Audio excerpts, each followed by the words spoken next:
కానీ దేవుడు ఈ జీవమరణాల్ని మరొక వశంలో కూడా పెట్టాడంట. అదెవరో కాదు, మన నాలుకే. మన నాలుక ఏది మాట్లాడుతుందో అది నెరవేర్చబడే అవకాశం ఉంది. కాబట్టి నీ నాలుకతో జీవముతో కూడిన మాటలే మాట్లాడు. మరణమును గురించినవి, నాశనమును గురించినవి, శాపమును గురించినవి నువ్వు మాట్లాడొద్దు. జీవ మరణములు నాలుక వశం.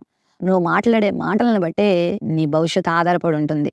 ఆ ఫలము నువ్వు అనుభవిస్తావు. కాబట్టి జీవం గల మాటలు, దేవుని మాటలు, అనుకూలమైన మాటలు, పరిశుద్ధమైన మాటలు, మధురమైన మాటలు, మృదువైన మాటలు పలుకు నీ నోటితో.